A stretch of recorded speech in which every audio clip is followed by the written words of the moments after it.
Welcome to The Explainer. So, look, we're just going to dive right in today. We are skipping the usual agenda because we're stepping immediately into this really beautiful, lyrical, mythopoetic journey inward. We're exploring a profound piece of source material that maps out the physical, the somatic, and the emotional shift of leaving behind our chronic people-pleasing habits and stepping into true, unedited sovereignty. It's a journey from living a heavily managed, performed existence to actually inhabiting your own life. Our text introduces us to this guiding presence named Jael.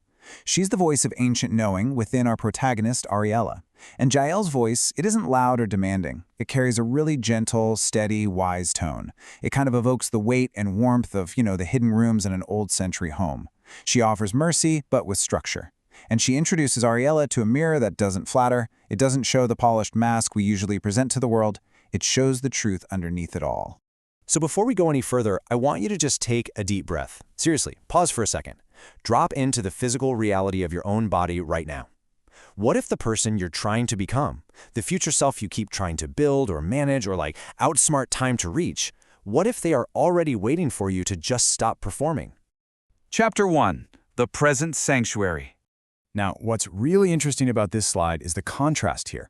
Imagine stepping off that frantic treadmill of your daily routine, walking down some creaky old wooden stairs and flickering lantern light guiding you into a space called the Presence Sanctuary. Down here, Ariella faces two internal forces. On the left, we have the gatekeeper. This part is anxious, frantic, obsessed with managing reputation and anticipating literally every possible negative consequence. It's a pure survival reflex. But on the right side, there's Janelle. Steady, open, centered. The gatekeeper wants to shrink you down to keep you safe. But Janelle? She wants to ground you so you can expand. And it's Jael's voice that leads Ariella into this present sanctuary. Now, the text describes this environment not as some empty void, but as an incredibly attentive room. It holds you the way old stone holds warmth. It's this literal, physical threshold between the performed self you've been and the sovereign self you are becoming. Access the moment you finally stop abandoning yourself. Chapter 2. Facing the Veiled Mirror.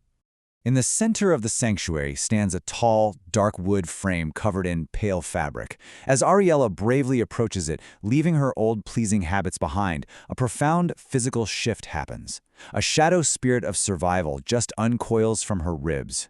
It dissolves into light, kind of like smoke from an old fire. And you can almost feel it with her, right? The ribs widening by a millimeter, the subtle softening of the throat, the belly unclenched, the old brace of perfectionism just dissolving. And Ariella, she doesn't banish this old reflex with anger. She just whispers, "I release you."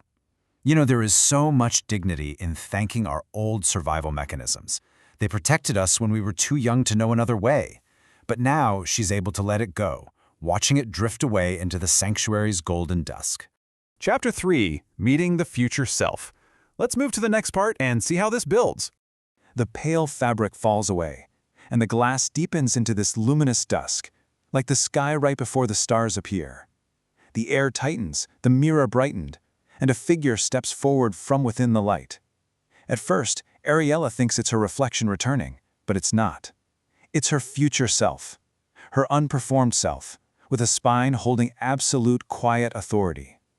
Her future self lifts an open palm, and Ariella does too. As their hands meet, the glass warms. It's pure cellular resonance.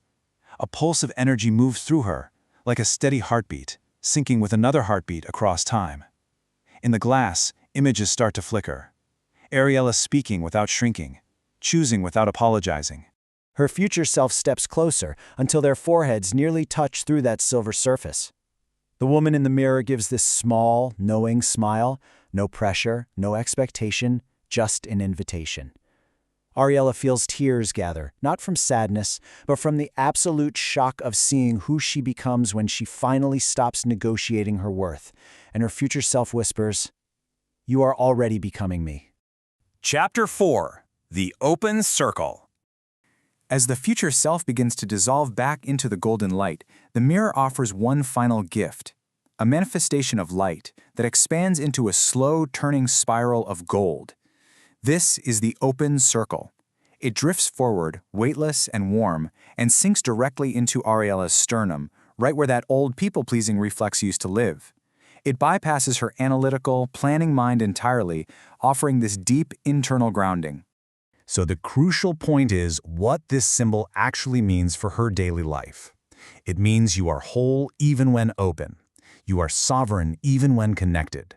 You can receive without disappearing, and you can give without losing yourself. You literally do not need to close up or build walls to be complete and safe.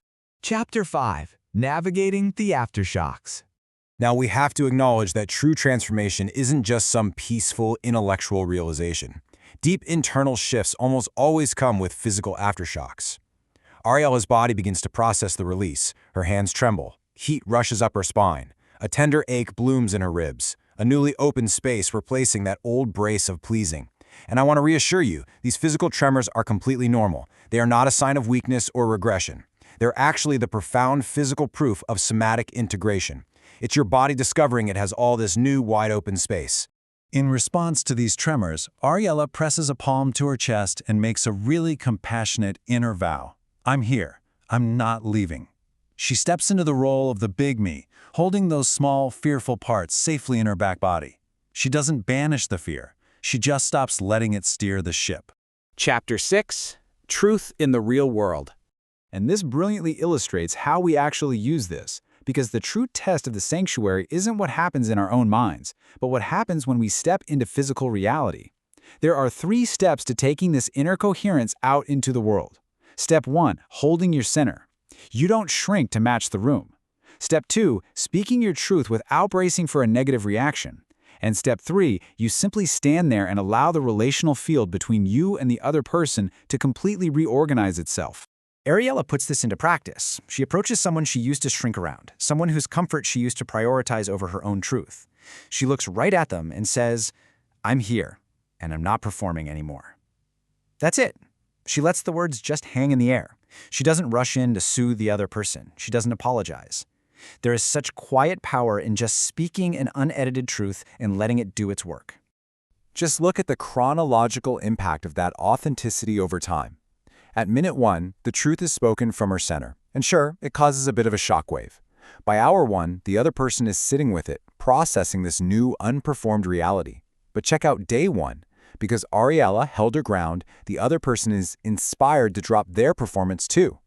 2 sovereign centers meet without distortion for the very first time. Chapter 7. The Return to the Sanctuary. As we wrap up this explainer, Ariella returns to the sanctuary, and she finds her future self there, not as some distant vision, but as a fully integrated reality. Let's look at the incredibly actionable takeaways from this journey. Number 1. Your future self is a presence you can inhabit right now. Sovereignty is an open circle. You are whole yet connected. Old patterns have to be released through the body, not just the mind. Real transformation means you have to be brave enough to feel those tender aftershocks of growth. And finally, relationships will beautifully reorganize when you simply speak from your center. I want to leave you with this final, lingering thought to carry with you today. Look at the mirror of your own life. Who might you become if you met the world from your own center and finally stopped performing your life? Thank you so much for going on this profound journey with me today. Keep holding your center, and I will see you in the next explainer.